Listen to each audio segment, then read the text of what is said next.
Dalawang bangkay na lalaki ang natagpuan sa magkahiwalay na lugar sa La Union at Laguna. Saksi, si CJ Torida ng GMA Regional TV. Wala ng buhay, sunog ang katawan at may mga sugat sa ulo at hita. Ganyan natagpuan ng isang lalaki sa damuhang ilang metro lang ang layo sa kalsada sa barangay Quirino sa Bacnotan, La Union. Nadiskubre ang bangkay ng 21 anyos na biktima matapos makita ng isang truck driver na iihilang raw sana sa lugar. Sa investigasyon ng PNP, napagalamang taga Pazurubio, Pangasinan ang biktimang estudyante. Nagpaalam pa raw siya sa kanyang mga magulang noong Lunes na aakyat na siya sa Baguio kung saan siya nag-aaral. Pero bangkay na siyang natagpuan sa bayan ng Bacnotan kinabukasan at di pa malinaw bakit siya napadpad doon. Sa inisyal na investigasyon, hinihinalang pinukpok ng matigas na bagay sa noo at ulo ang biktima. Nakitaan rin siya ng mga sugat sa hita na hinihinalang sinaksak ng ice pick. We are encouraging yung parents na mag-conduct ng autopsy kasi para malaman natin yung talagang cause of death.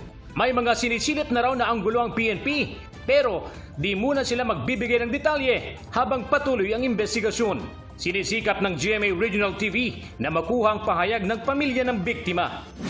Sa Santa Cruz, Laguna naman, isang lalaki rin ang natagpuang patay at palutang-lutang sa Pagsawitan River. Di patukoy ang pagkakakilanlan ng lalaki na nakasuot ng long sleeves at maong na pantalon. Ayon sa mga pulis, isang street dweller ang lalaki na palaging namamataang pag-alagala sa lugar.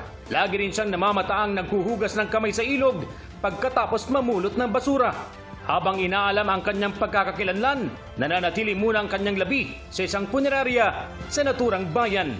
Para sa GMA Integrated News, CJ Torida ng GMA Regional TV, ang inyong saksi.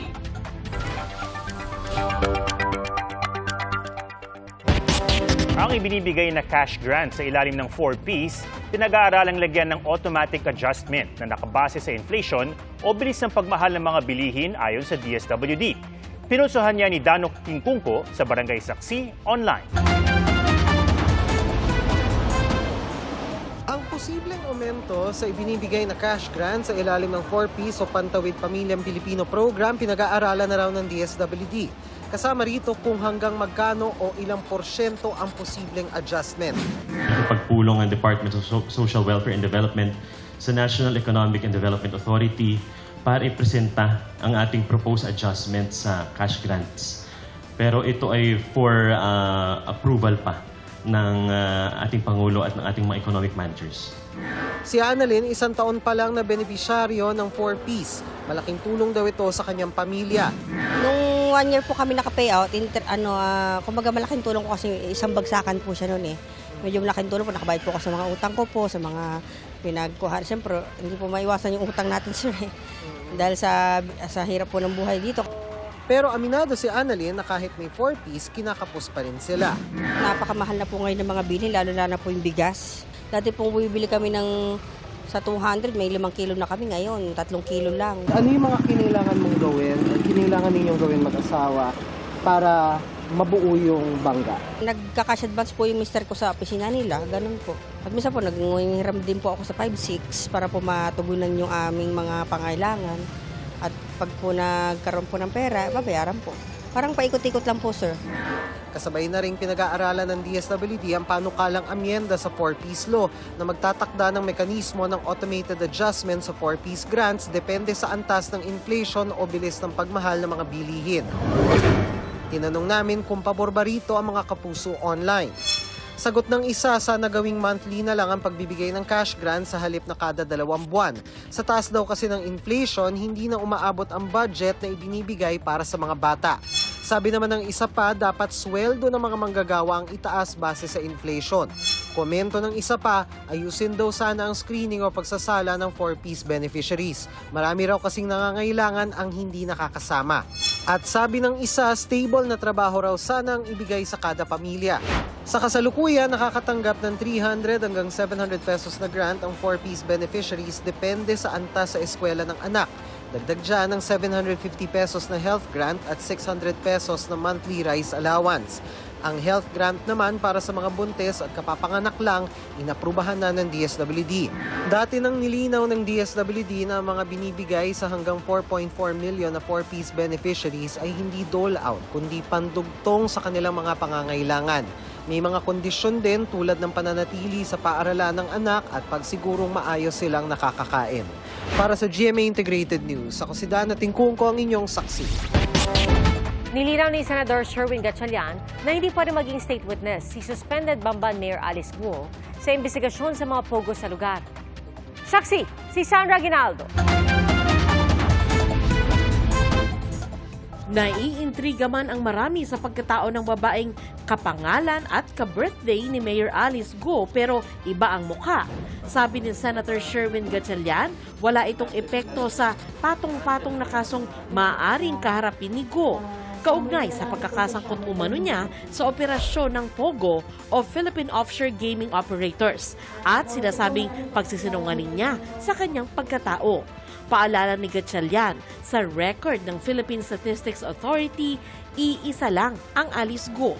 Dahil wala rin siyang birth certificate, malamang ewan ko kung pumunta lang doon at kumuha ng NBI clearance. No? So, dapat may imbestigahan. Pero based on birth certificate, iisa lang ang Alice Guo. Ito yung si Mayor Alice Guo ng Bamban.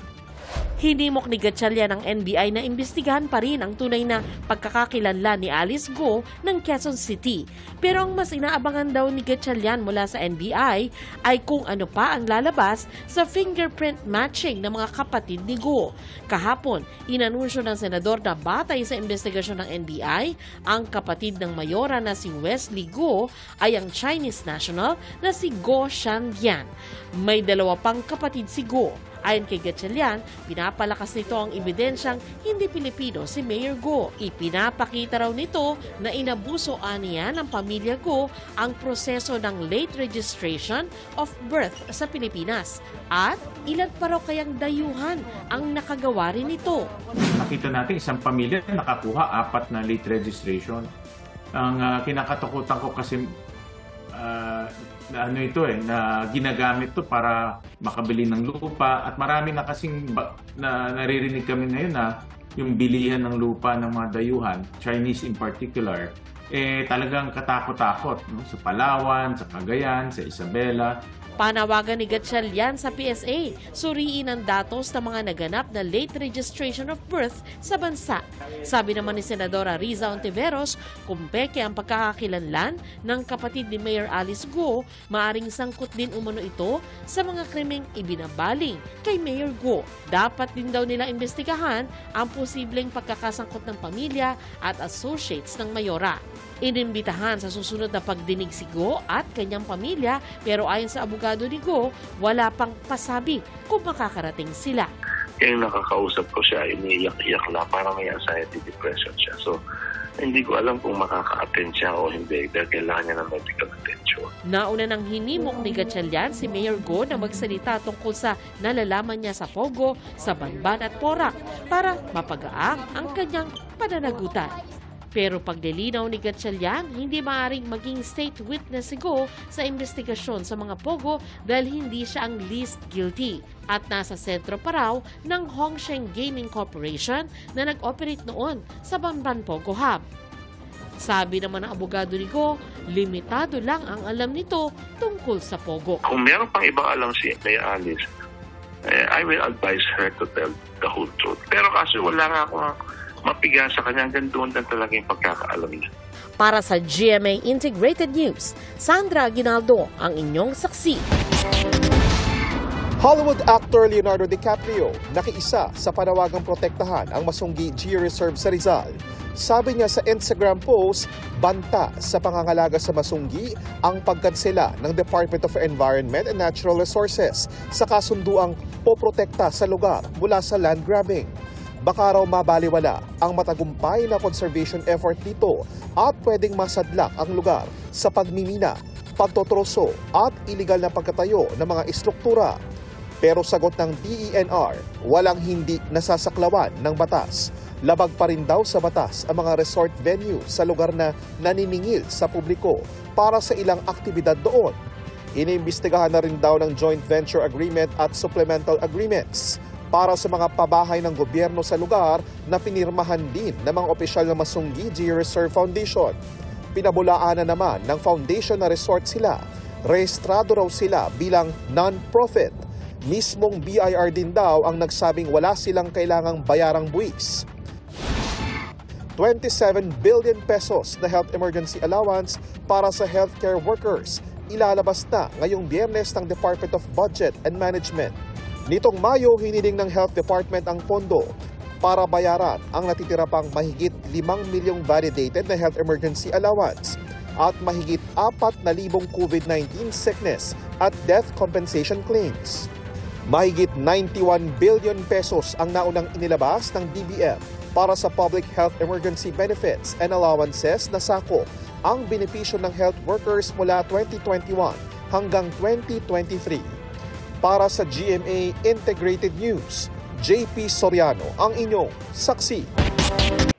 Mga kapuso, sama-sama tayong maging saksi. Mag-subscribe sa GMA Integrated News sa YouTube at para sa mga kapuso abroad, samahan niyo kami sa GMA Pinoy TV at sa www.gmanews.tv.